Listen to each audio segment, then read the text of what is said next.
They could not. Yeah. Right. And it was that way until the 1970s when it started to change. There is one. Right. And Cian, whenever you're ready. Okay. Thank you. Hello, everyone. Welcome back to the ABC Realty podcast, where our mission is to help close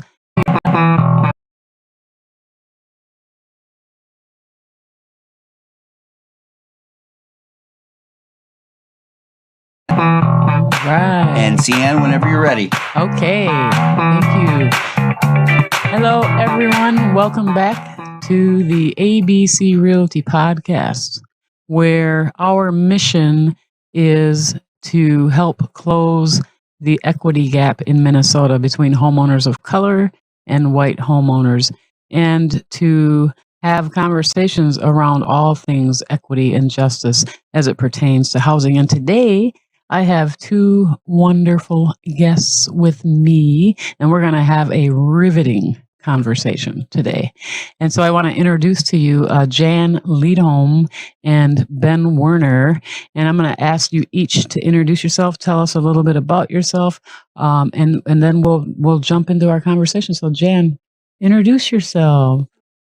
Well, I had for a career, I'm retired now, but for a career, I started out as in advertising and ended up being an executive at some big agencies, and then started my own graphic design business, and we had that for 25 years. Wow. And I, in the process, got involved in housing issues and affordable housing with Family Housing Fund and some other developers, and some development projects, as well as a whole variety of industries and businesses. So I have kind of a broad experience in a lot of other people's businesses. And then I've also traveled a lot and in many places in the world, in Europe and Asia and Africa, and have learned a lot about different ways people live and how they life in a lot of different places. So That's wonderful. Wow, what a rich and broad experience that you bring to the conversation. Thank you. Thank you.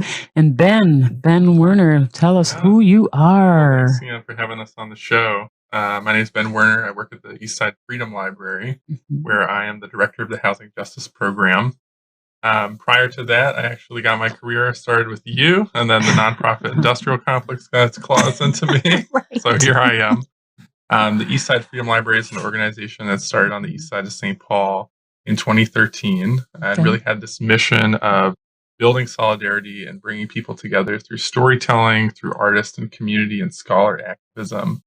And back in 2019, when you and I initially started talking about the racial homeownership gap in Minnesota, we partnered up with the Eastside Freedom Library, and we ended up having this whole summer series of programming. And through that, we launched the Housing Justice Program. So it's been really fascinating over the last year and a half or so to be in this position to really study the East Side and why there are disparities in the East Metro and on the East Side in particular. So, yeah, it's been just wonderful to have a chance to dig into all that. That's wonderful. Wonderful. And you bring a rich experience and perspective to the dialogue today. And speaking of the dialogue today we are talking about something very specific to the east side of St. Paul. And for those of you who may not know, well, what is the east side of St. Paul? Where is this place? And the east side of St. Paul is bordered on the south by Highway 94 from downtown heading east.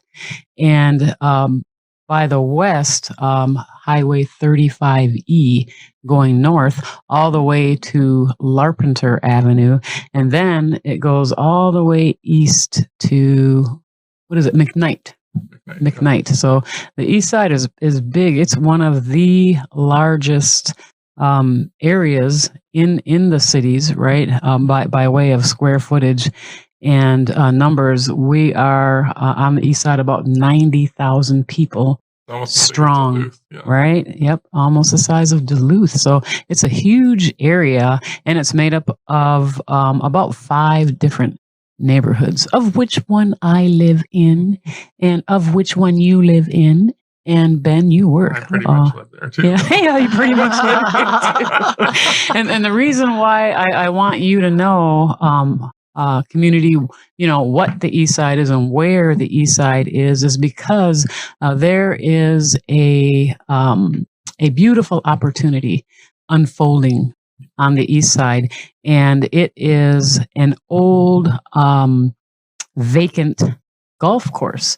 And the name of the golf course was called Hillcrest Golf Course, and it sits in the northeast corner of the East Side, right? Northeast corner of the East Side proper. Beautiful, large. It is about the same size as the Ford, the former Ford power plant, which is now being redeveloped. And it's gorgeous. It's got rolling hills. It's got, trees that are pushing 100 years old. It's got a national wetlands on the site, and community, it is going to be redeveloped. And that's what we're going to talk about today. Today, we want to talk about the process of redevelopment. We want to give you a context in which how development happens, because I think that you can relate to me when I say you're walking down the street one day and all of a sudden you see a big crane in the sky and you wonder, well, what the hell is that? Where'd that come from? What's going on, right? That is what we call development that happens to a community. And what we are pushing for, and I'll say this for ABC Realty, we're pushing for a model of development that happens with community, that is informed by community, so that the community is guaranteed that what gets developed works for them. Right. And that's kind of some context. Would you guys agree on some of the elements? I think it's important to note, like within this context, we might be critical of certain government entities and like how they go about their business, but how development occurs in Minnesota is some of the leading examples nationally of how to do transparent development. So, we can't look at it only under this one spotlight. That oftentimes the way we're doing things in the Twin Cities is leading the process throughout the country. Wow, impressive. Yeah, I think we're really lucky. Yeah, we are, and we should pat ourselves on the back for that, everybody. So what is interesting about this development, and thank you, Ben, for sharing that, is the way in which it is unfolding. Okay, and that's what we want to talk about today, and we want to talk to you about it within the context of the City of St. Paul's 2040 Comprehensive Plan, as well as the Met Council's planning process. Those are two governmental agencies that really kind of lead, large scale development throughout the metropolitan region and St. Paul specifically. So I'm going to turn to you, Jan. I want you to help us understand, this project in the context of the 2040 comp plan, the Met Council plan.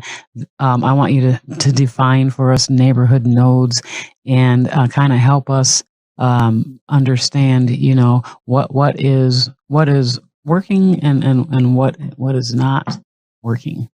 Can you lead us off, Jan?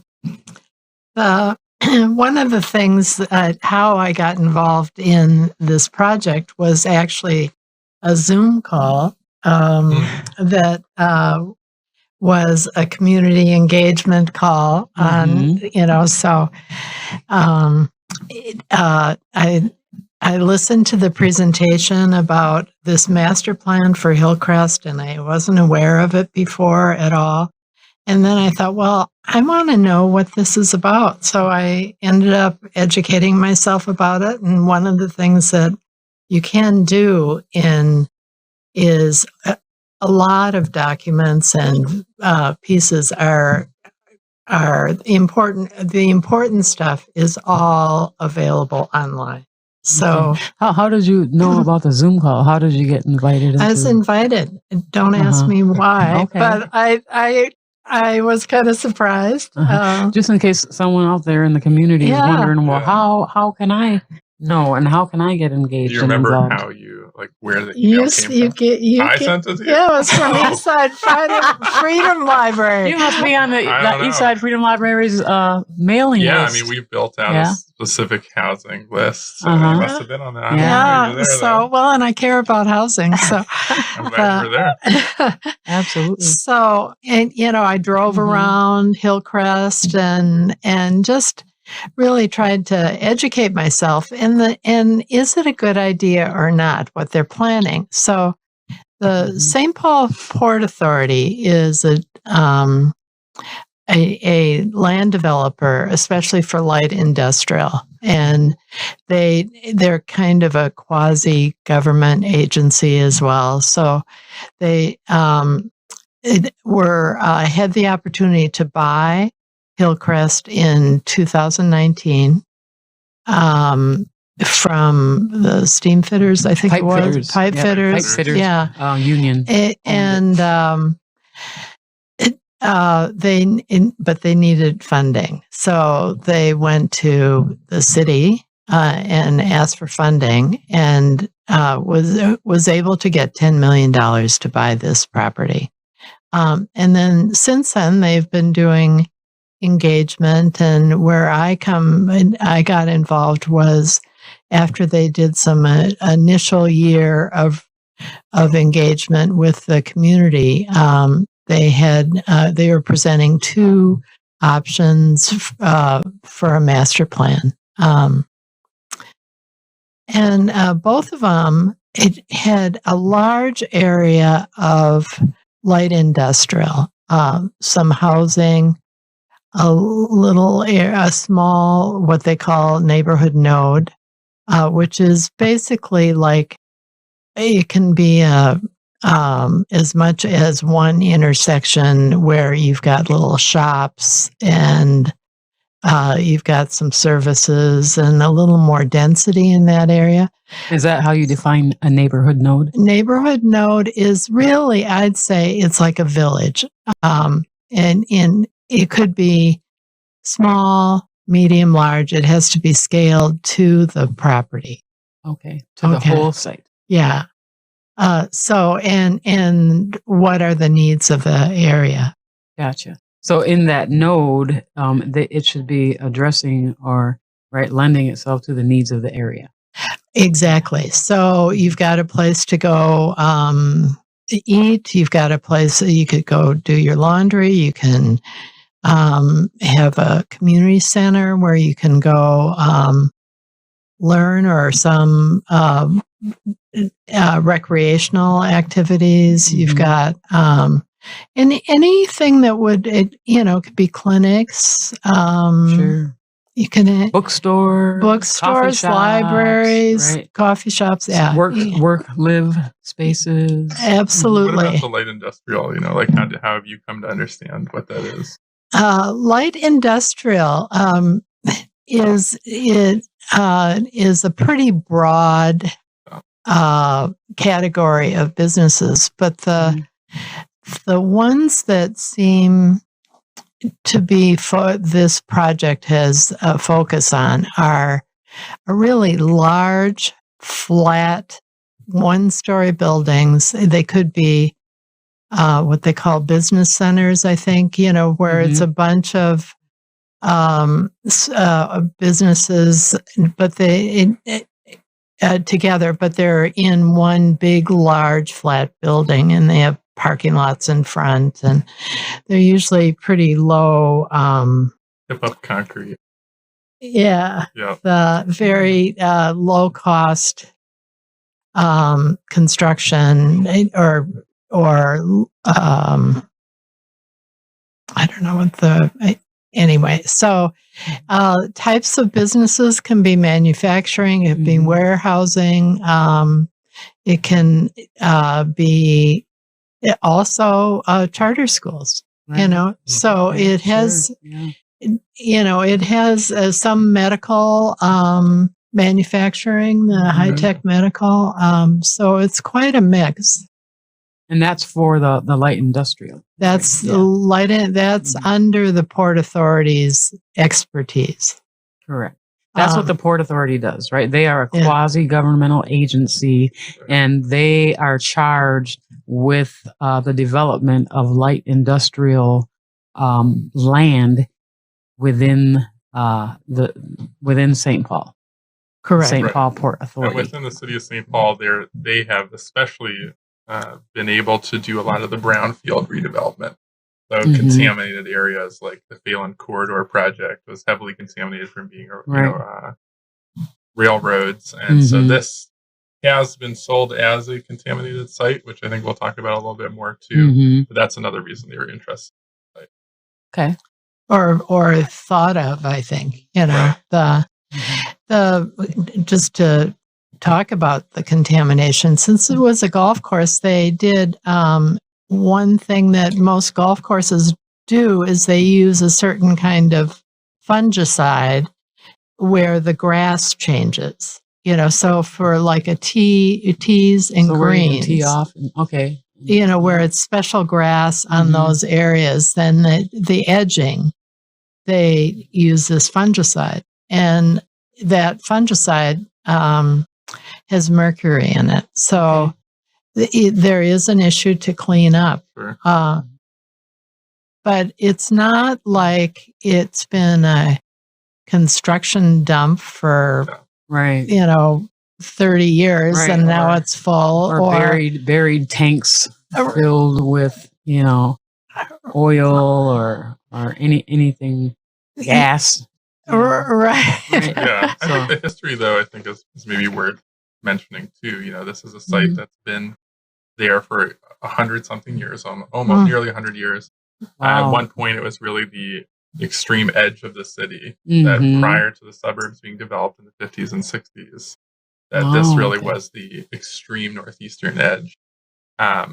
And Hillcrest for a really long time was a Jewish-only golf course, and I think that's interesting to talk about because it's not anywhere near any historic Jewish populations in the city of St. Paul. Wow. But it was really further away and as far away from the center as could be because at that time, Jews were not allowed to play golf in the other parts of the city. So they couldn't get membership in... They could not, Right. And it was that way until the 1970s when it started to change. There's one thing which I think we'll discuss too is there was a brand new lodge built on the site in 2005, which was really expensive, and I think knocking that down is part of the plans. But this isn't like a newer golf course that you might imagine. I mean, the trees that are there are 100 years old, right? So it's really well established, very mature, beautiful area. So and those wetlands, right? And there's wetlands too. Yeah, it's a whole series of wetlands actually that go down to Beaver Lake, and then it goes into the Mississippi. So it's a major it's a part of an ecosystem. Yes, right? It is. It is the Mississippi. Wow. Yeah. And are they proposing to get rid of the wetlands too? Or? Well, they're proposing to basically fill about half or more of the property. What they're proposing is, and when we say what they're proposing, we mean the Port Authority. Port Authority is proposing to take down all the trees. There's oak groves, 100-year-old oak trees, and flatten it. It's got hills and probably at least 100 or more feet of elevation change. It's the high point of St. Paul, so it has potential views. It's a high point. One of the high points. It's the highest. It is the highest point in the city of St. Paul. Yeah. Wow. I Could have did been not know made that. to be that way. Holy Yeah. The hill could have been Right. made when they were making the golf Right, course, right. but as it But currently it's stands, still It is. it's currently Yeah. the highest Right, point Yeah. in the city of St. Paul. Yeah. Wow. Okay. And so, anyway, what they want to do is basically flatten the whole thing so that it's, quote, pad ready for these big flat buildings And do you have a visual parking lots that you want Gabe to put up there? Yeah, put up the comparison, I think, with the. We have some visuals for you. Yeah. Okay, here we go. So you can kind of see these on the east side, Hillcrest side. I guess There it is. Okay. you can kind of see how they're big, flat buildings. They're going to basically take out all the trees and then replant some around the parking lots. And then they have planned a smaller neighborhood node. Those are the red and yellow Okay. buildings. Mhm. And just as a point of comparison, this is the same size roughly as the Ford plant. Right. So near Highland, which is a much wealthier community, that actually was a big flat industrial site. and they reverse engineered it. Right. And they've added a river, and they got hills, an amphitheater. I think shopping. This is a great prompt for us to talk about kind of the inequalities that are present between this site and you look at the former Ford site, which is where they produce the Ford Ranger and Mazda pickup trucks, and they did that for decades, and so it is heavily contaminated. It was a heavily contaminated site. It's right on the Mississippi. That area right along there, very contaminated. So I think that from the beginning you saw, okay, maybe there are some similarities between the sites in terms of contamination. What's actually the case is that Hillcrest is much less contaminated than the Ford site. But I think that the way that the two sites have been treated really shows this east-west divide. And in St. Paul in particular, it really shows a divide between who's wealthy and who tends to be whiter in the city and who tends to be black and brown and poor in the city. Okay, let's talk about that. Sure. Right. Okay. So we have the Ford site that is in Highland Park that is primarily more white and higher income, right? And then we have this Hillcrest site that's in the northeast edge of East St. Paul that is historically primarily immigrant, black, brown, working class, poor, right? And so they take a very, very known contaminated site in Highland Park. They reverse engineer that baby up, and they make it this beautiful, amazing site with a river, a man-made river, an amphitheater, shopping, all kinds of housing, workspace, neighborhood node, right? And then for the Hillcrest site, which is barely contaminated, right? They are proposing to flatten that baby, take out some of the National Registry wetlands, and slap on some big footprinted one-story warehouse-style buildings. Right. Wow. Yeah, and I think this map you're seeing up here is a really great way to understand the discrepancies between the city. And I mean, it's helpful too, I think, just to see. So everything that's in purple here is the existing industrial areas. And you'll notice they tend to be either really close to the highway or close to the airport in the case of the west side, close, and actually along West 7th too. And that far southwestern red portion of the map there, that's this mixed use redevelopment of the Ford site. And it's huge. I mean, you can see it's relative to the total area of St. Paul. It takes up this really big portion. This is part of the comprehensive plan for St. Paul that specifies land use. So this is kind of what's existing and what they're looking to change it into. And then you can see in the far northeast corner of the map is where the Hillcrest site is. The very furthest north and east corner, the top right corner of this map. And this map came out before the Hillcrest really was a big part of the conversation. You can see it's not zoned in that area or not meant to be industrial. It's not close to the railroad. Or it's kind of close to some rail lines, but without easy access. It's far away from the highway. Right. On the other side, what you can't see is Maplewood. And so you have an area that is, very suburban, mostly single family homes. So, it's strange that this site is going to be industrial. And I think it's worth mentioning kind of the history of the East Side and why that might be. Okay. So, the East Side, as you and I have discussed many times, up after the Dakota inhabited the East Side and were displaced. The Dakota Native First Americans, Nations, yep. Lived on the East Side, walk on teepee, which is Yep, also known as teepee, Carver's Cave, is the historic, known as the birthplace of the Dakota people. They were displaced by the incoming immigrants. And so initially you had these waves of Swedes and Italians and Norwegians coming in. A lot of them were working at the Hams Brewery.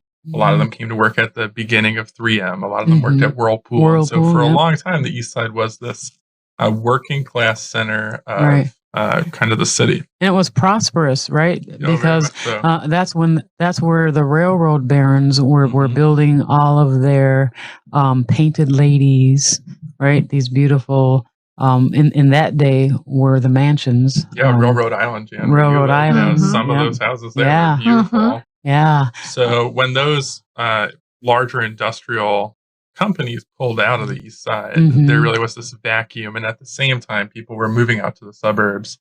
So you had a lot of white flight at the time.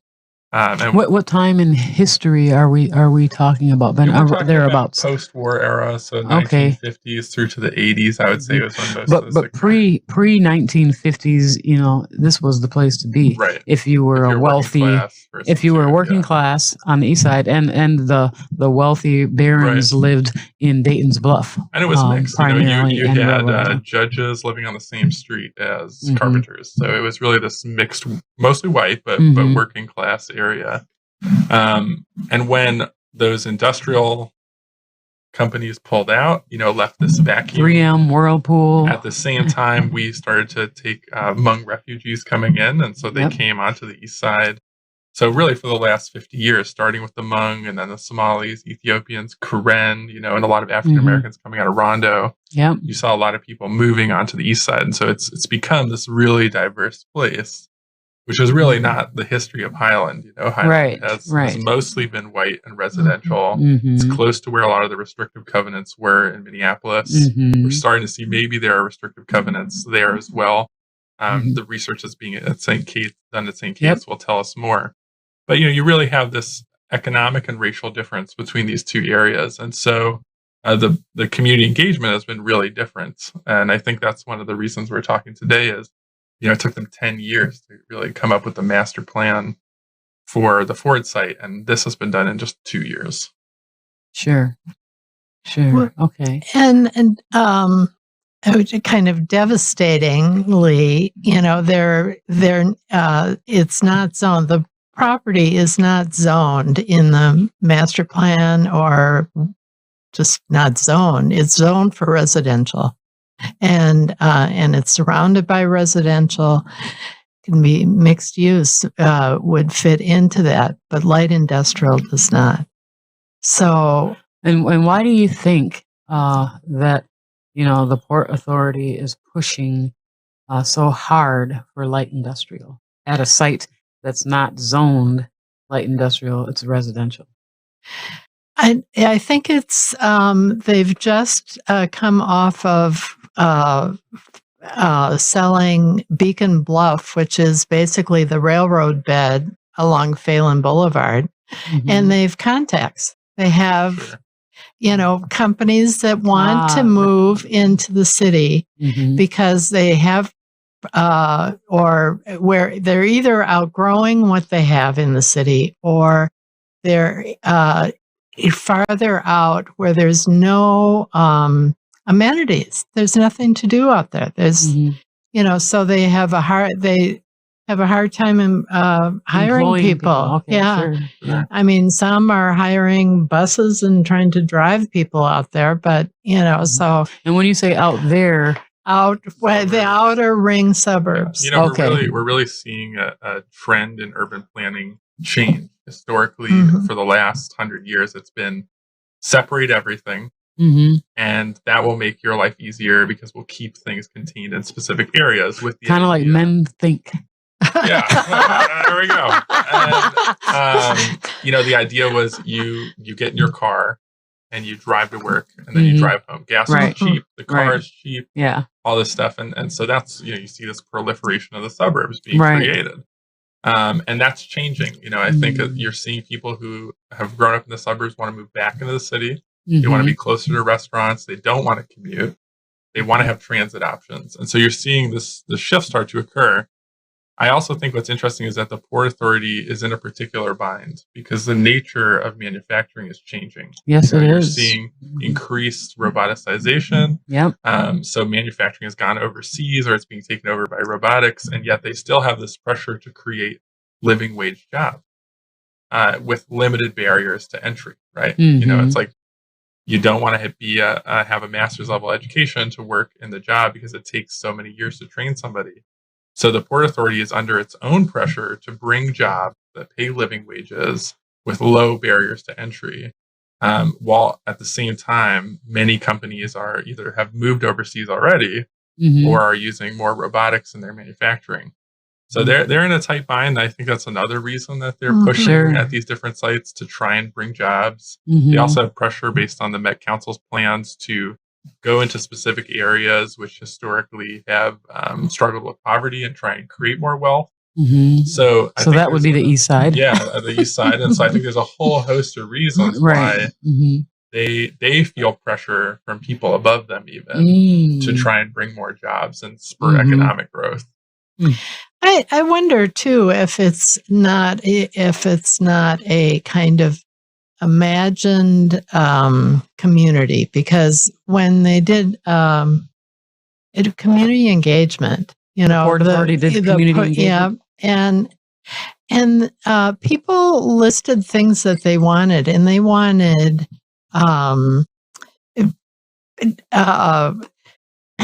what is it? Incubators and accelerators, and, entrepreneurship, very entrepreneurial, very much this idea of a village, neighborhood node. Do you have a visual that you want to be on that, or which one is it? This will work. Yes. Okay. Yeah. So the idea, what the people in the area would like, they're very car dependent now, and so it's a mixed, diverse community, and there are a variety. People need a variety of jobs, not just workforce jobs and housing. I mean, there's a lot of different incomes there, and a lot of different interests, and so this came out of the Met Council's engagement process. Yes. And the Port Authority. And the Port Authority's engagement process. And as well as the comp plan. It kind of speaks to the 2040 comp plan. They're all kind of saying the same thing. So, the Metropolitan Council, it's the whole wide metro area. The St. Paul has their plan, and it has to fit in, but they interviewed thousands of people, and then the Port Authority interviewed hundreds, but they all said the same thing. We want a neighborhood. We want community. We want to come together. We want it more walkable. We want to be able to would not be so car dependent for Right. everything. It's based on that changing trend, right? I mean, you look at most suburbs and how they're built, and it's like houses are here, shopping malls here, Right. restaurants are there. Everything is separate, and I think there's this push now to blend things Mhm. together to have places Absolutely. for people to gather. Well, and to be able to just walk out your door and meet a friend Right. for a cup of coffee, Mhm. and or Walk over to the dog park. from or there. yeah, So, Dan, do you exactly. think people are just lazier now? They don't want to commute? I think they want to move. They want to, and the other thing is there's a lot of young people in this area Mhm. that are interested in more entrepreneurial Right. Yeah. and jobs, but also someone like me, I don't want to move into some massive, big elderly housing Right. complex that's an island. You have to have someone take you someplace in a bus. I want to be able to walk downstairs and meet a friend Sure. Yeah. for coffee too. I think that's an important point, because when you're thinking about older adults, it's interesting because actually the Housing Justice Program's first grants Mhm. came from the AARP Yeah. because of this belief of livable communities. And that's when they hired you away from me. That's when I was stolen. And one of the ideas behind livable communities is it makes things better for older adults in the community because Mhm. you have all these options. You're interconnected. You can have access to transit. You can have access to restaurants. Because as you get older, you might not have access to a car. Mhm. But if you're stuck in some place without transit, what do you do? Yeah. Yeah. It's I think I don't know. I've lost my train of thought. I'm getting geriatric here, I think.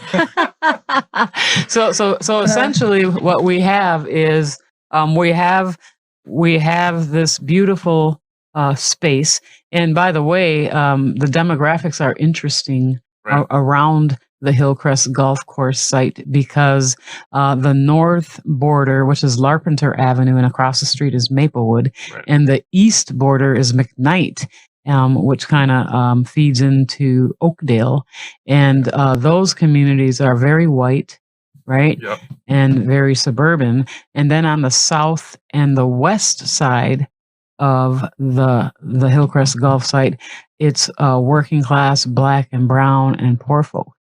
But right on next to the golf course, it's pretty white. Yes. There too. Yeah. Oh, absolutely. I mean, the Greater East Side, which is that district, has about 30,000 people living in it. Just that district. Just that district. So it's really big. And that district is extremely diverse. Yeah. I will say, recently there's been a trend for people in the Hmong community to live in Oakdale and Maplewood. So that is starting to change a little bit. Yeah, predominantly those suburbs have mainly white homeowners in them. And I would say that the home ownership rate on the Greater East Side is, much lower. Yep. The income is much lower. Many more people are renting lots of apartment buildings. So pretty different, dramatically different demographics between the two areas. Right. Separated by a line.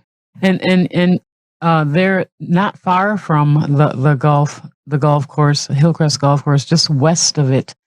Maybe a half mile is White Bear Avenue, which is a major corridor that runs through the east side, north and south. And that shopping mall at the White Bear Avenue in Larpenteur is, struggling. It's largely vacant, and it is struggling. And putting, a half mile down the road, 3 or 4 or 5 big 1-story warehouse style facilities isn't really gonna spark and ignite the redevelopment of that White Bear Avenue there. But if you were to do a neighborhood node, it'd be different. In theory, I think the reason that they're thinking about putting industrial there is, okay, we'll bring in people who may or may not be from the neighborhood or working in those industrial centers, and their thinking is those people will put pressure on White Bear Avenue to provide food, provide amenities. So this idea of folks coming to work at the Hillcrest site will revitalize White Bear Avenue by bringing people in to participate in the local economy, essentially. Well, I can tell you, I went to a little coffee shop little across the street on Larpenter. It was packed. It was good food. It was packed. There is an audience in that neighborhood. And there's thousands of people. So I think the idea of creating a village that maybe put up some of the which slide do you want? The one about going up, maybe. You know the name of it? The name of that one? This one he's got. Okay. Build up, not out. Okay. Yeah. But maybe I'll mention too the kind of history of the visioning process here and what we're starting to look at. So, initially the Port Authority bought the site. 2019, they had a proposed master plan, but in order to pass a master plan, which essentially determines the zoning for a site, you need to do community engagement. And so they did a couple of things. They created a technical advisory committee to kind of review the wetlands, to look at some of the zoning laws. Okay. They also created a community advisory committee, so made up of one or two people on the local district council, but then kind of people throughout the community. Not just on the east side, though. People on the advisory committee are also from Maplewood, and that was an idea to kind of bridge the gap because there are folks on both sides of this corner. Sure. So they came up with 4 plans, and they've spent a couple of years whittling that down to 2, and now they're moving into a proposed planning process. And I would just say, though, the 4 plans all had the same light industrial component. Can we see that slide with the four plans? No, you don't have that one? Okay. But anyway, as far as light industrial was always part of it. It wasn't saying, okay, what if we did a bigger village? The whole thing was a village and mainly housing, and the jobs are built into the village. Right. It could have been another approach. More, more green space, more, because a lot of the area wanted, it's just make the whole thing a park. Yeah, their goals are 1,000 jobs and 1,000 units of housing. And that's what's under kind of been the foundation of everything that they've been looking for. Yeah, in the St. Paul, that's their call, for themselves. Right. So what the Port Authority wants for themselves is 1,000 jobs and 1,000 units of housing. And that was kind of the compromise they struck with the city of St. Paul. So the reason the city of St. Paul is involved at all in this process is because of that sale of those bonds. Right. So basically, the contingency was the city will work with the Port Authority over the master planning process. The city has housing goals it needs to meet. It has jobs goals it needs to meet. The Port Authority is also hitting similar goals. So that 1,000 of each number is the compromise that they came up with. Okay. And you mentioned the housing bonds. So when the Port Authority bought, you said, Jan, earlier that the Port Authority needed to raise some money to buy this site from the Pipe Fitters Union. And so they went to the city of St. Paul and they got $10 million in bonds. Correct. And that's how they got the money to buy. And because the city of St. Paul made that bond contribution, they are working in partnership with the Port Authority over the master plan process. That's right. Right. And to assuage each of these gamers, 1,000 jobs, 1,000 units of housing is kind of where they're. And if we could go back to the picture of Hillcrest, just you showed earlier. No, the photograph of just the golf course. Oh, just the golf course. So, yeah. So here's an asset with all, rolling hills and trees, and it would be fine if you did nothing, except it's not good for the tax base. It also, the community does need some things. They need some things to work better for them. And like we've been talking about, they want something that they don't always have to get in a car and drive someplace. The danger of the current plan the Port Authority wants to do is basically take away those trees flatten the place. So then what if it doesn't work? What if 2008 happened again? And they've only sold one building. Now you've got this flat, nothing, no trees, nothing. Right.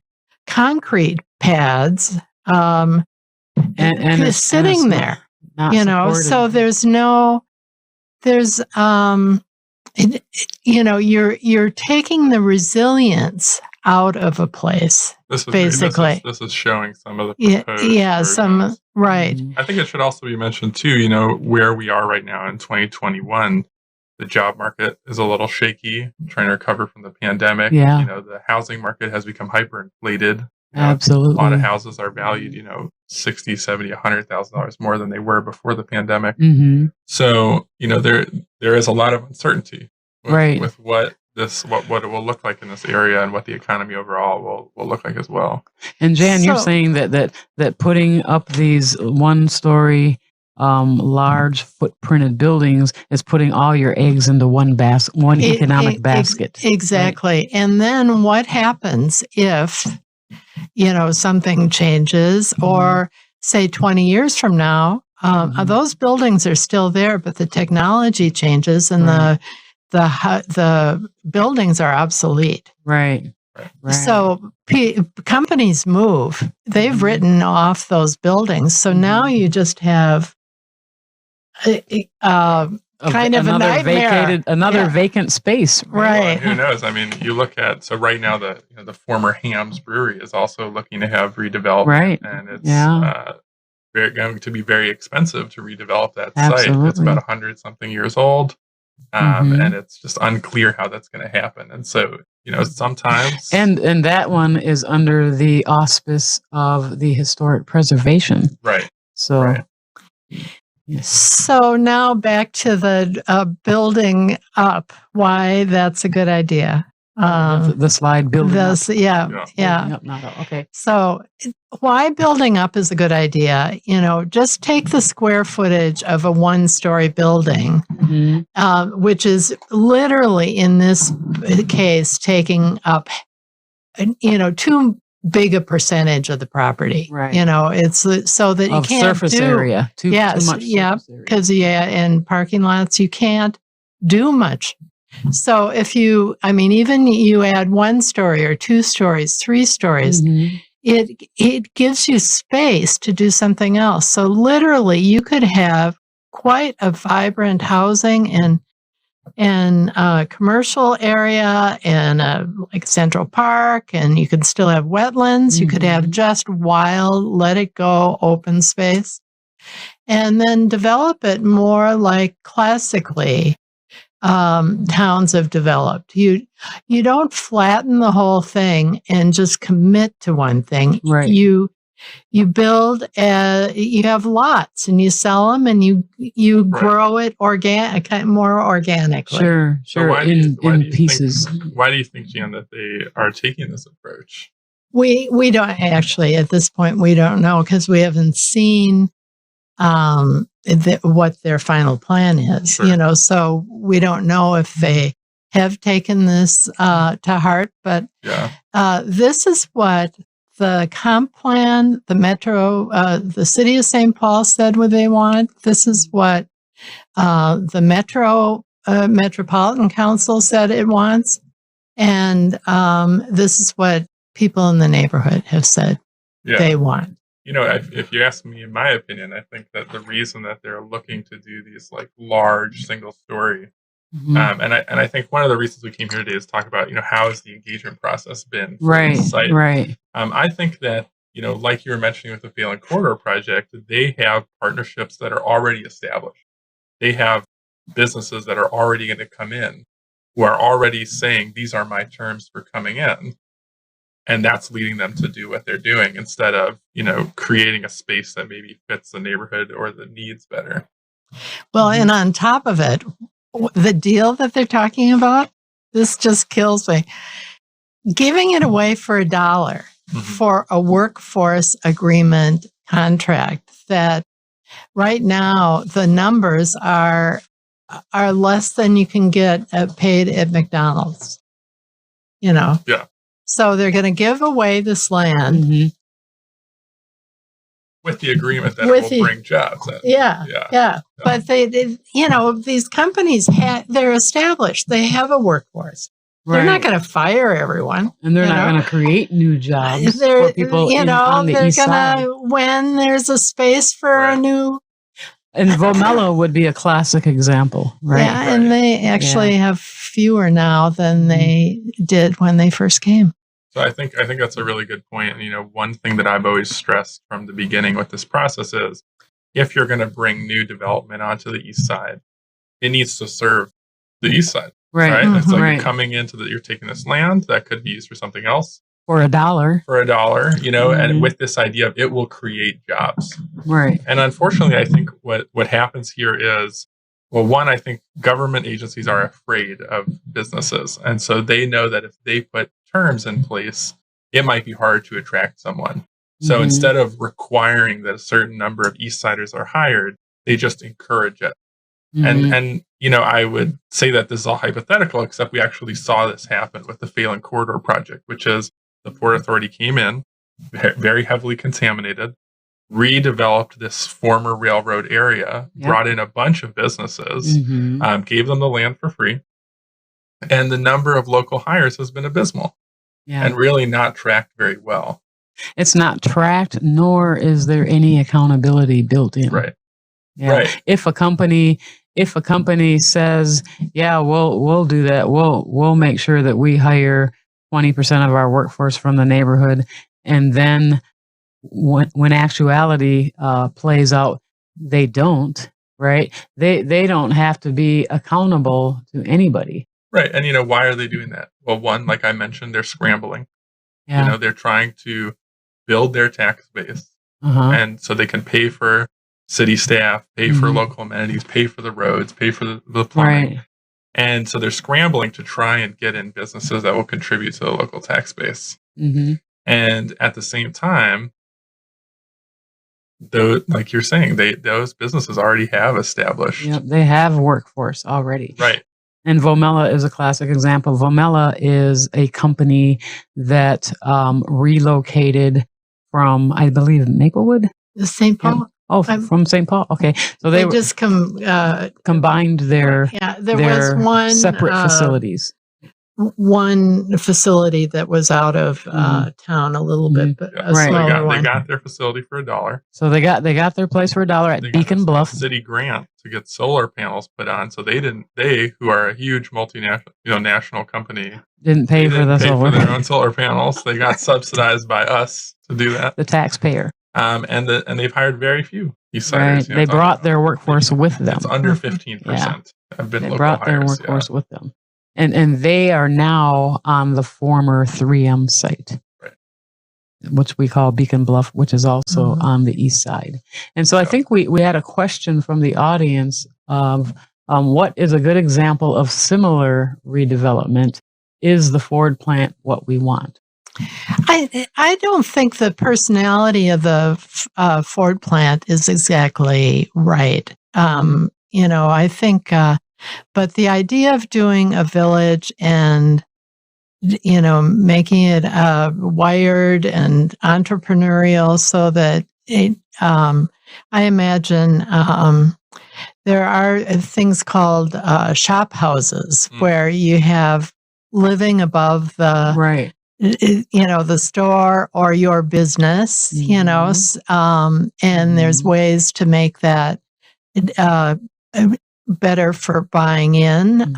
There's another category of housing too called missing middle, where it's not it can just be a variety of housing types, everything from bungalows, those little U-shaped triplex things, triplex. And then I think also if you did have some in the kind of center of this village, you had some higher buildings. It could be 6 stories. I don't know, whatever is the right amount, but the top floors would have fabulous views. Yeah. And views are always something people want, and there are people around that would pay for that, Absolutely. Right. Absolutely. So you've got shops on the main, on the street level, and maybe a couple floors in some commercial. You can have some, I think, smaller, kind of micro unit units too. Right. You can rethink how to do affordable, so it's not always waiting for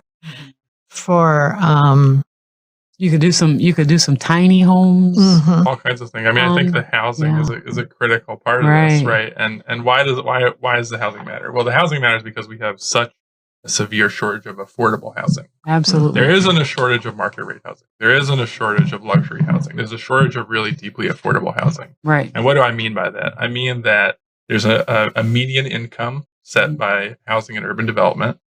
The median income in the Twin Cities is around $100,000. The median income of St. Paul is around $62,000. And housing is set or subsidized at specific levels. So 30% of that area median income or 60% of that area median income.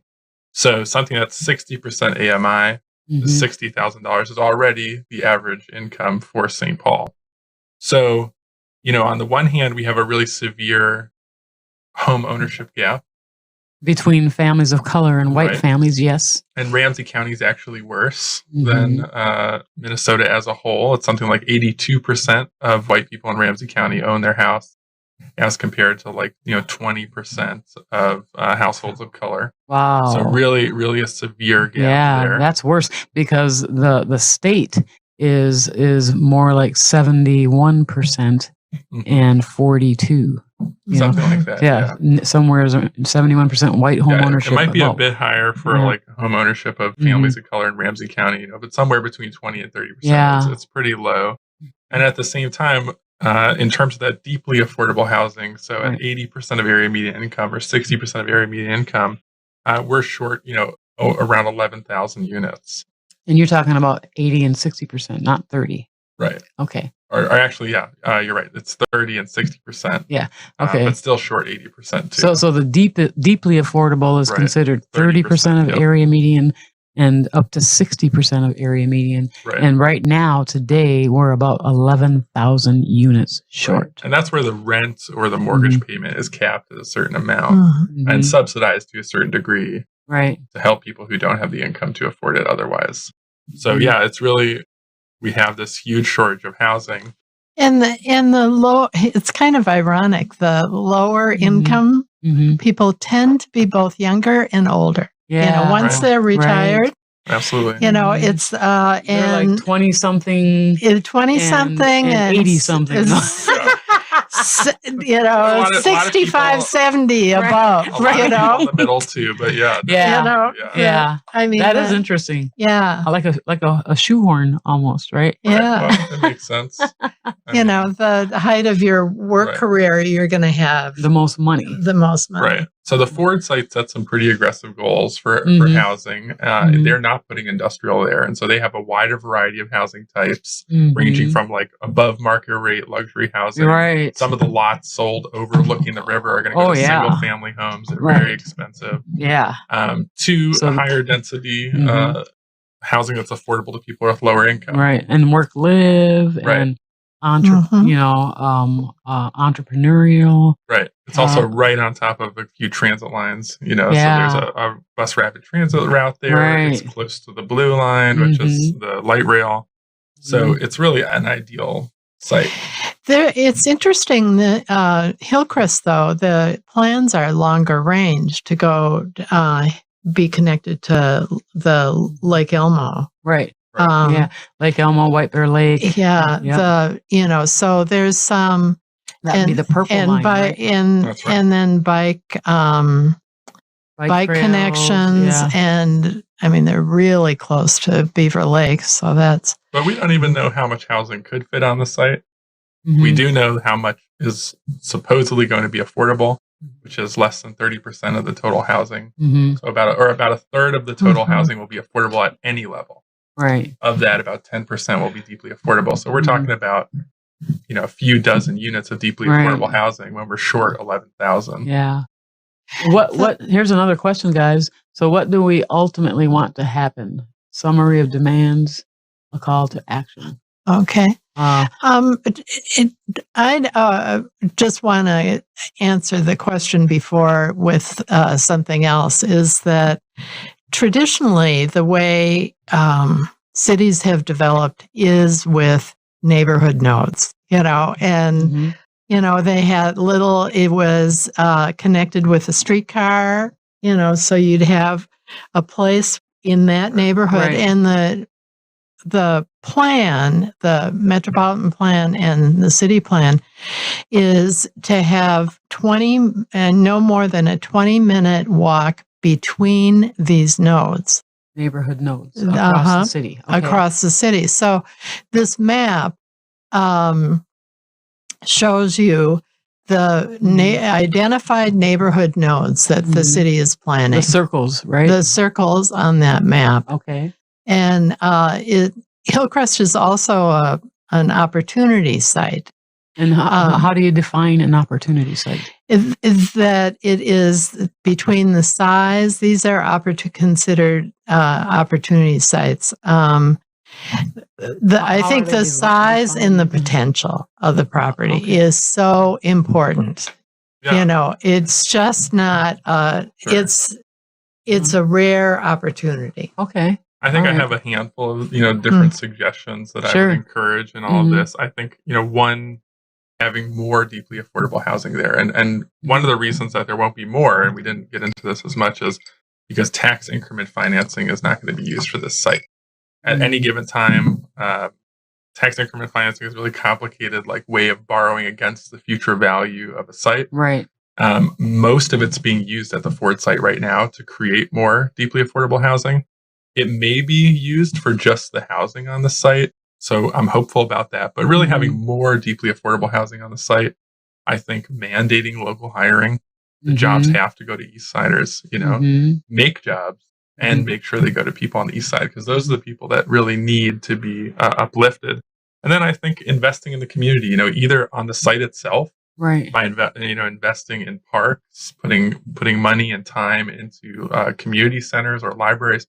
But not just that, but the surrounding area too. Right.